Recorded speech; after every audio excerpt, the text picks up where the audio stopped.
Welcome everyone to this exclusive look at the Elder Scrolls Online High Isle. We've been working on Elder Scrolls Online for 14 years and we're still breaking new ground, telling new stories and continuing to explore this incredibly deep world. We are constantly growing and expanding along with you, our community, and this year highlights that growth. We have a new area to explore, a new game system, the launch of Spanish text translation, and we'll bring all of this to you while continuing to make ESO the best virtual world fantasy game. Last year, we made ESO truly next-gen with the addition of native Xbox Series S, X, and PlayStation 5 clients, showing our commitment to keeping ESO up-to-date and relevant on just about any device you want to play it on. There's so much to explore and do in ESO, it's almost impossible to describe in just a few sentences. But we truly believe in our play the way you want philosophy. ESO is so big, it's essentially many different games and experiences in one, which makes it a living, breathing virtual world. Just like the ESO community, ZeniMax Online has also been growing and thriving. We've learned new ways to work together while remaining apart, and we're poised to do great things in the future by being an amazing, collaborative, welcoming group. I couldn't be prouder of the studio. And now, it's time for the show. We have so much to share with you about High Isle. New areas to explore, new friends to meet, new enemies to confront. A new trailer will be debuting at the end of the show, and of course, our new in-game card game, Tales of Tribute. It's all here, so let's get started.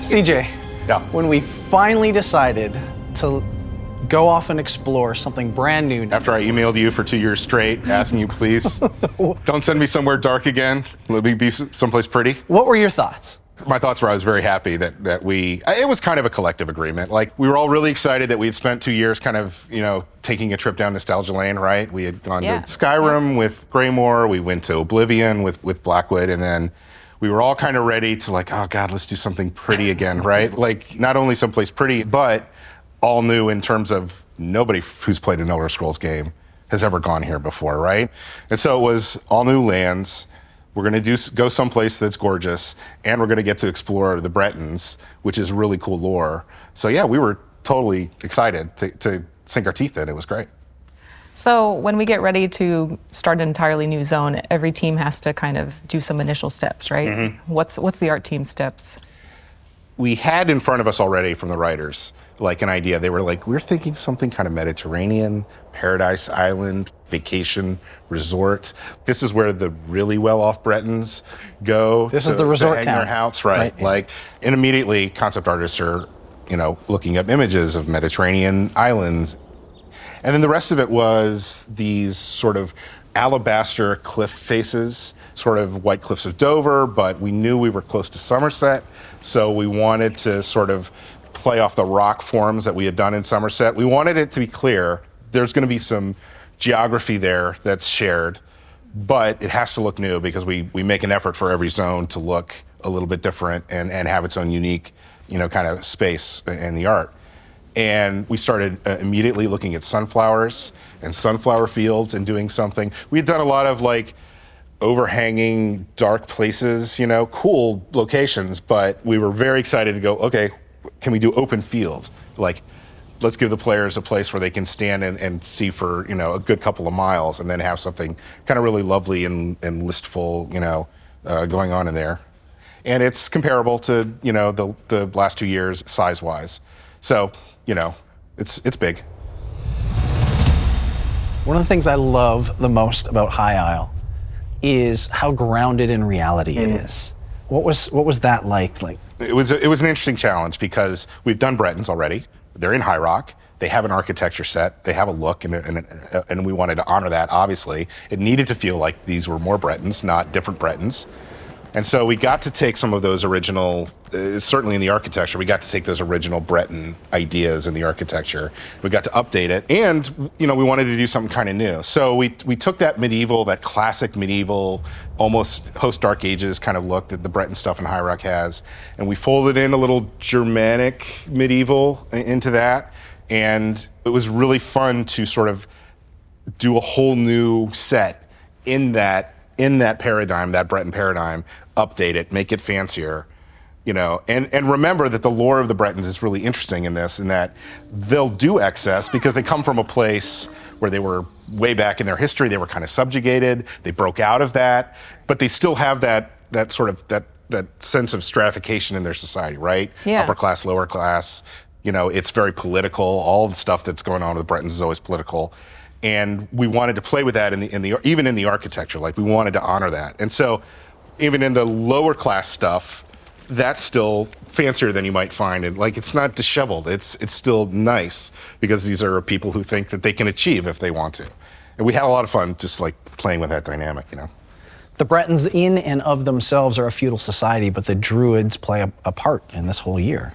Yeah, you can't really have the Bretons without the Druids. They are both inhabiting this place, and they are very different, and they both have different opinions of each other, obviously, but you can see influences of Druidic culture throughout the whole place, and definitely in the art as well. Yeah. It was fun to know all that was coming later and just start to like carve out the little pieces that we're going to tease in High Isle, and then there's a whole lot of stuff coming with them, especially concerning like the volcano and these vents that are spotting the isles themselves, and it feels a little weird. You're in this beautiful place, and every once in a while you crawl over a hill and there's a little volcanic vent spewing out noxious gas and lava. And why is that happening?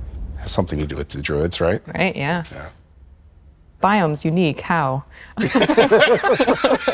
That's great. Well, let me tell you. Three biomes. We try to do 3 biomes. 2 biomes on this main island, right? The High Isle itself, the playground of the Bretons, right? So we've got Oakenwald, which is sort of the verdant forest. We've got the Sapphire Coast, which is down around the southern end. Sapphire Coast is where we got to play with the Somerset ideas because they're only across a bay from each other, right? So you'll sort of get a bit of that Somerset sense there, but we had to fold in like the nautical history of the island. This is where the Great Navy was built so many years ago, right? I mean, it's behind us right now. Like we're surrounded by the remnants of that navy and the treacherous nature of the seas around the island. So all that nautical stuff got folded in there. And then we put sunflowers all over the place because sunflowers are awesome. They're beautiful. And then we have Amanos, this crazy escape from New York Island you guys threw at us. And there we got to play with like super verdant rainforest. It's a place where I guess they just toss people they don't like. Yeah, they really over there, do. right? There's part of it where Amanos Station is like a stockade that kind of separates the normal prisoners from the ones they just yeet out into the jungle. They're like, there's the bad people, and then there's the really bad people that we just don't even want to mess with. So those are the ones that just get banished to that verdant forest. There's so many things that want to kill you out there, and so many gangs. The Green Serpents gang is out there, so. It's not a place you want to be, for sure. It's very pretty, but... It was fun to make. Yeah, it's gorgeous, We had a lot of fun making it. I don't want to go there. Yeah, right. Do you have any favorite locations? Stonelore Grove is a great one. That's sort of our little Druid village, and it's kind of part of that teasing the Druid culture to come. Breakwater Cave is great.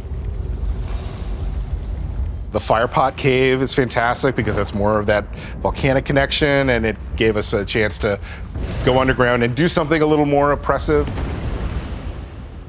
And then I think my favorite right now is Ghost Haven because I'm an 80s kid, and every time I play that one, I get a Goonies vibe out of that, that adventure. I can see that, for sure.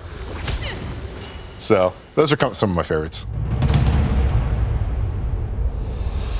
So Taylor, I talked a little bit about how much fun it was for us on the art side to get into the Bretons, but I mean, we should probably talk about them a little deeper, right? With their history. Who are these people, the Bretons? First and foremost, they are feudal society, like we talked about. They have their nobles, and at the top, they are, stabbing each other in the back, political intrigue, alliances, arranged marriages, all that fun stuff. And then you've got middle class and lower class. They're very much the underdog society, if you will, where the person at the very bottom feels like they can always aspire to something better and advance all the way to the top. It was the coolest part about it, because it's not what the elves believe. If you're born to a certain status, you stay there for the rest of your life. Right. Bretons are like, F that, we took High Rock, we can do anything. Yeah. I think something that ties into that too is like their knightly orders. There's 3 main knightly orders on High Isle, and they all have their different creeds and their different values, but they're all very prestigious and neat and have that kind of like romantic fight for glory and honor and all of that good stuff. This is a grounded story, but the Bretons are innately a magical race. Like, they have this affinity for magic. Walk us through some of the trials with that. It was very interesting to try and keep a grounded story with people who are inherently magical. But it's fun to do that as well, because Bretons and magic are inextricably linked, and their history is linked to that as well. And so there are a lot of intersections between how does that work in feudal society? How does magic interject with your role there? Sometimes, magic can increase your standing at court, but it's also can cause conflicts with your sense of self, I think it opened up a lot of opportunities for like character development and not so much big, grand magic stories, but more personal magic stories. It's not beams of death in the sky this time, right? It's politics, and it's backstabbing, and it's, the seedy things that are happening in the back alleys of a very well-off It's people. not the cosmic threats, right? It is the threats from within, and the focus is on the Bretons and their culture and their race, rather than big Daedra coming in and destroying the world. Right, big axe. Which is fun. Yes. We love that, Yeah. but this is fun too. Yeah. So this year's storyline is a bit of a deviation from what we've done in the past. Kind of walk us through that and what that meant to the writing team. Yeah, we're doing the Legacy of the Bretons year, so we are really delving into who the Bretons are, because they are a race that really hasn't been explored much in Elder Scrolls lore before. We're really getting into their history and their culture, and we are learning who they are. And our theme is kind of like a hope for peace, but tied up in all of this political intrigue and backstabbing. Right, it takes us back to our roots. Yeah. We're really, really good at telling these very interesting small stories where you learn more about the individual characters in the world. And in politics, there's always multiple sides to everything.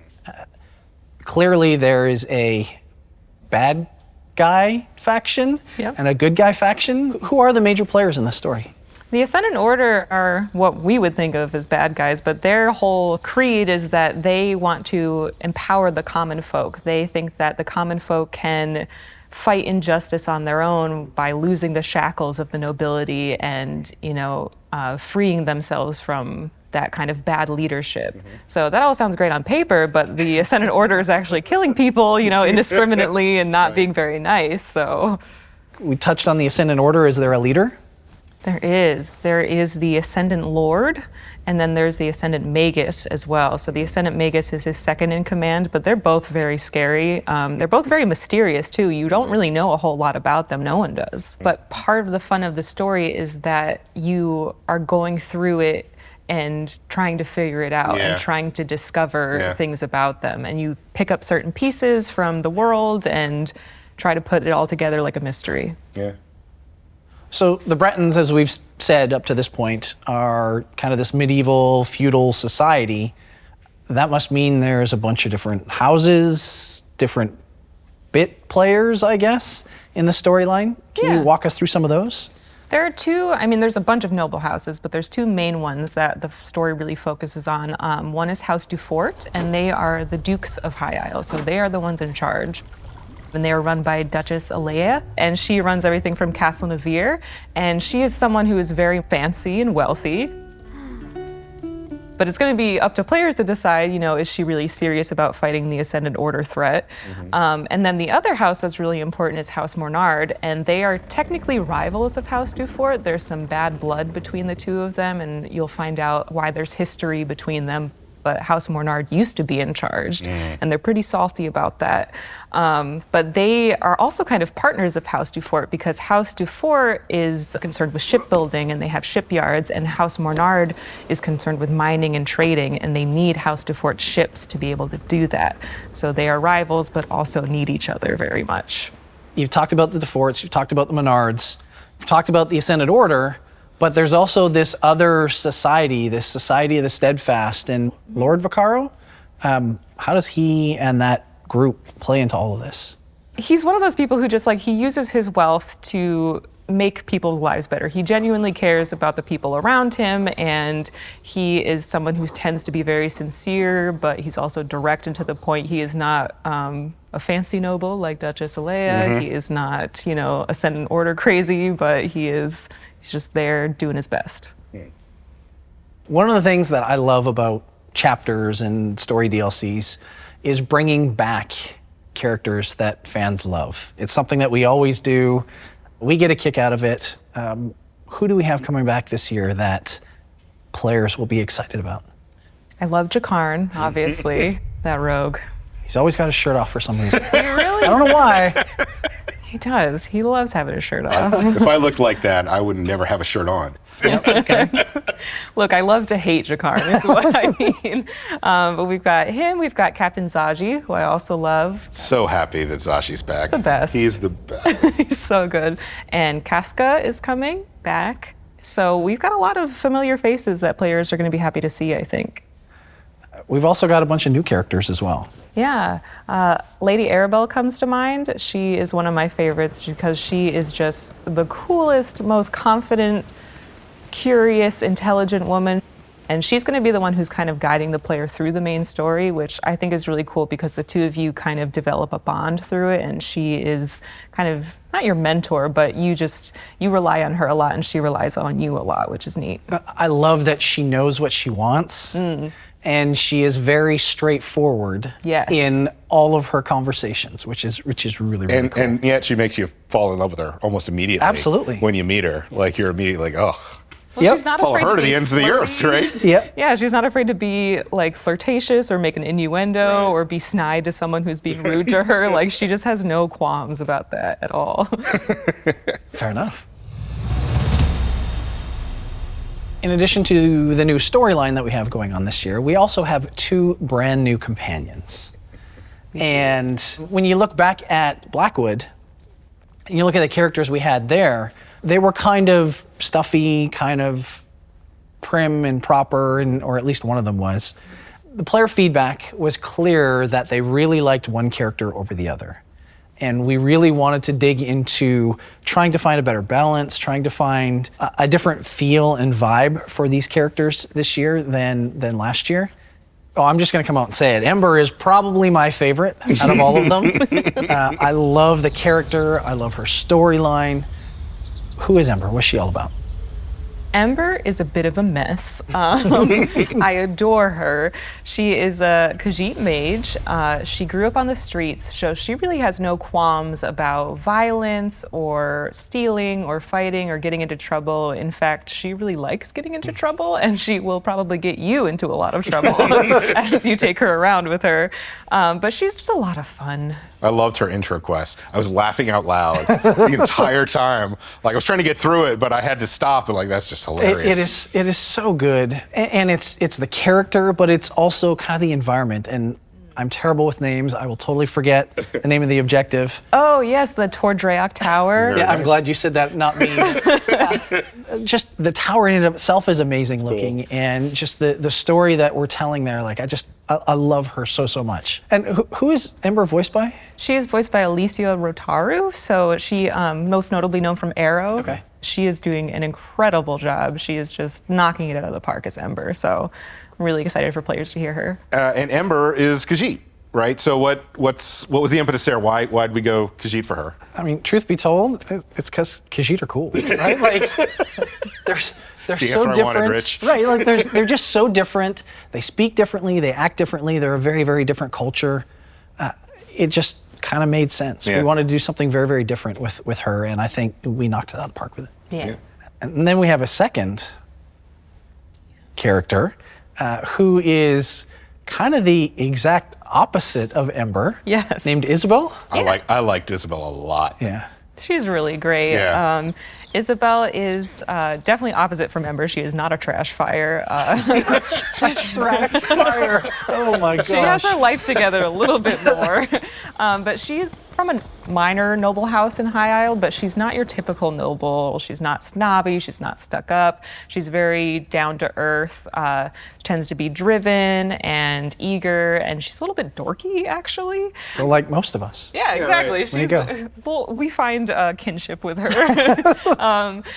We think that she's really kind of the best of the knightly orders have to offer on High Isle, because she is someone who is driven to a higher purpose, but she has both feet firmly planted on the ground. When you meet her, like it's the chivalry and the knights in shining armor. I love that one a lot. And I think our players in our community are going to be pretty stoked at who voices Isabel.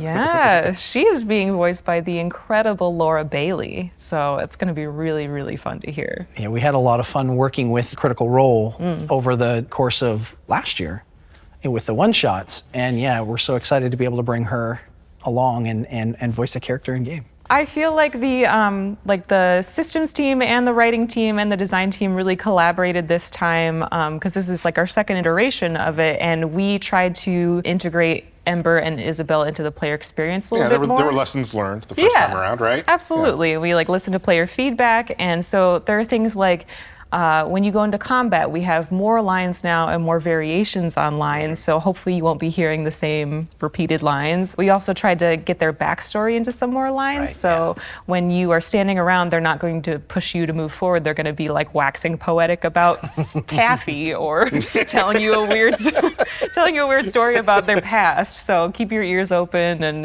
they'll have a lot of interesting stuff to say. The companion storylines this time around are pretty personal. It's hard to talk about them without giving them all away, but even Ember, who's really chaotic, has, this part of her that is very guilty and has been heavy for a long time, and part of your adventures with her is like helping her lay that guilt down and meeting the interesting people along the way. And Isabel is about friendship and growing up and maturing, so they've got some really wonderful beats in there, I think, that are really fun. You definitely want to hang out with them more after you meet them. Yeah. Which is Totally agree. Yeah. Totally agree. Yeah. Like what you're hearing so far? We wanted to remind everyone that the High Isle chapter is available to pre-purchase now and includes a free mount that you can start using in-game immediately. Visit ElderScrollsOnline.com or your favorite retailer today. For those that are watching and haven't tried ESO yet, our free play event is live now until April 26th. If you decide to pre-purchase the High Isle collection, you'll immediately unlock the base game and all previous chapters. And you can pick up right where you left off from the free play event. Both new and existing players can also pick up the 2021 chapter Blackwood on sale now for a limited time. The High Isle Prologue quest is also now live, so anyone can jump into the game and get ready for the upcoming chapter, even if you're just participating in the free trial. Last but certainly not least, you can save on crown packs during this limited time sale. We have all the details listed on our website at ElderScrollsOnline.com. Now let's get back to the discussion so you can learn a bit more about our new card game, Tales of Tribute. In January, we revealed a brand new card game that is going to be releasing with High Isle in June, Tales of Tribute. We've gotten a lot of questions about it, most prominently, why? That was Always the most blunt and straightforward, right? So I think the biggest reason is we wanted another way to experience Elder Scrolls Online. We've got lots of questing, we've got lots of killing. What do the people that live in Tamriel do when they go to a tavern other than drink? Yeah. Like, what do they do to hang out with their friends? This was kind of an answer to that. What would a card game look like in Tamriel? It was evident as soon as you guys dropped the design on us, because we were like, it's not small at all. No. And we really had to not. start thinking in terms of, this is a game that people in Tamriel have been playing for hundreds of years, right? Like it's like backgammon. It's that traditional. Right, and the extra added challenge that we threw at you was this has to feel grounded. Yeah. This isn't magic. This is, what does the game look like when two people are just sitting at a table playing back and forth? But it's deeper than that. There's a storyline that goes with this thing. There's like world hooks into this thing, right? Like, there are, and there's PvE is what we're calling it, where you are kind of learning the storyline, challenging masters. Yeah, there's a lot of like lore tie-ins too with the actual card game itself, so it really makes you feel in universe. Absolutely, and it's focused more on kind of Tamrielic-wide things. Like, yes, the game kind of originated in High Isle, but it's propagated throughout the world, and so you're going to see the patrons, the unique decks, are kind of Tamriel-wide. Let's get to it. How do you play this thing, right? Fair enough. So at its core, Tribute is a two-player, strategic, turn-based deck building game. Mm-hmm. You and your opponents are taking turns building your deck, trying to put the most you can into it to win the game. And the way the game is broken down is at the very beginning, you and your opponent each choose 2 patron decks to put into play. From there, we create our hands, we get 6 starter cards, and then 1 card from each of the unique patron decks. The rest of the cards are shuffled into what we're calling the Tavern, which is that communal deck. Yeah. And then you and your opponent play off that deck. You play your cards that you draw 5 at a time, and then you use those cards to purchase new cards, to build your deck, to work towards whatever strategy it is you're working towards to ultimately win the game. And one of the win conditions could be if you have all 4 patrons favoring you. Right. Mm-hmm. The other way is a contested victory, where once you hit 40 victory points, you win. So if we're playing a game, describe to me the turn order. Like, what does a turn look like? At the very beginning, you will have 5 cards in your hand. And what you do is you play your cards. Generally, it is play currency first, play action second. Then you get the opportunity to choose any cards from the Tavern. You can only purchase cards that you have the currency for, or you can only do the combat that you have currency for. And once your turn is done, you discard to your discard pile, and then your opponent goes. When you run out of cards in your deck, and they're all in your discard pile, you just reshuffle and kind of go from there. And so it's one of those things where you're constantly adding new cards to your deck, or you could be thinning your deck out. That's a viable strategy. And you're constantly trying to build up combinations of cards, the strongest possible hand you can have to defeat your opponent. What kind of cards are there? Like, what are there's different types, right? There's essentially 3 basic types. There are action cards, which can range anywhere from giving you gold to combat to forcing your opponent to discard cards or for you to draw cards. There are contracts, which are essentially one-shot cards where you can purchase it from the Tavern, and once you do, you play it right away, and then it's done for the rest of the game. And then there are agents, and agents are cards that once you play, they stay in play until your opponent deals with them. So there's that extra added level of strategy. All of that sounds a little complicated, but because you're dealing with that luck of the draw, it's very easy to pick up and just hard to master. Like, even the people who are the best at the game are still dealing with that luck of the draw and your unknowns. Absolutely, and I think that's one of the things that we've seen in all of our play tests, right? Like, we've lost a lot of productivity due to this game. For the first time ever that I can remember of, we actually have people sponsoring tournaments within the studio because they're so into this game and what it means and how it changes things. So it's really exciting. So can you talk to us a little bit about how PvP works in Tales of Tribute? Yeah, so it is a game in which you can challenge other players. I could walk up to CJ and challenge him to a duel, or there is a new kind of looking for group system, a queue that you can queue up for and challenge random players in there. And that's all tied into a progression system via rankings. There are seasonal leaderboards that give you cool rewards. It's a fully fleshed out thing. This all sounds really fun, but why play? Like, what is in it for us? What is important about getting victory at all? Part of it is it just appeals to kind of human nature. Everybody wants to be the best, so you want to win, right? It's fair. But the other side of it is there's lots of really, really cool rewards here. There's lots of cool cosmetics. There's cool new emotes. There are furniture crafting materials that you can get out of this. Also transmutation crystals. And all available just by playing. Just by playing. Just play the game, and you can get rewards. Yeah. You get more if you win, but you can get them if you lose. So there's kind of something for everybody here. So this sounds really, really fun. When can I play? You'll be able to play this on PTS very, very soon, next week. Wow. And we totally understand this is a huge game. There's tons of information. I highly recommend you just jump in, you start playing it. It's really, really easy to pick up, and it's difficult to master. For all of you eagerly awaiting the journey to High Isle, the Legacy of the Bretons year-long adventure is underway in our Ascending Tide DLC. And as of today, you can get a little more of the story that leads us to High Isle in this year's Chapter Prologue quest. Grab the free Crown Store quest item, a letter from Lady Arabelle, to start this quest.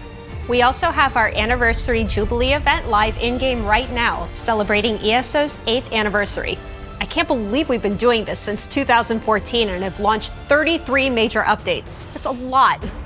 So this year's Anniversary Jubilee is going on through April 19th, so don't miss your chance to collect this year's cake and take advantage of the double XP bonus. Now, if you have a friend you've been looking to start adventuring with, or if you're watching this and thinking about trying ESO for the first time, you can play for free now until April 26th. You can also pick up ESO and Crown Packs on sale now for a limited time. High Isle is just a couple months away, launching June 6th for PC, Mac, and Stadia, and June 21st on Xbox and PlayStation consoles. And don't forget, it's coming to the PTS next Monday, April 18th.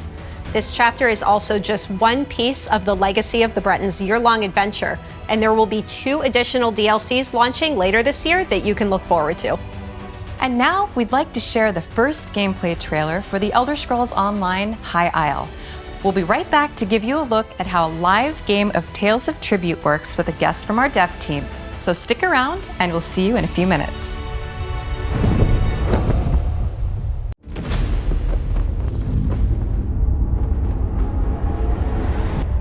Inequity rips at the very fabric of society. The profligate few lead lives of excess, but comfort breeds complacency. These highborn have no idea what lies beneath.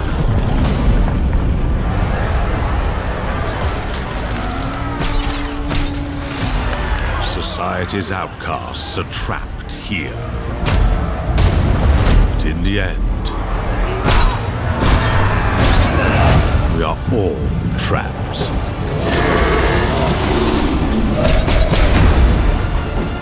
A fish rots from the head down.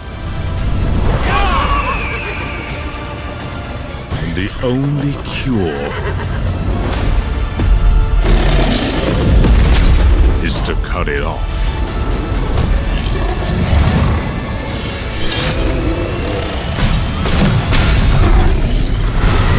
We are the sword. We are the Ascendant.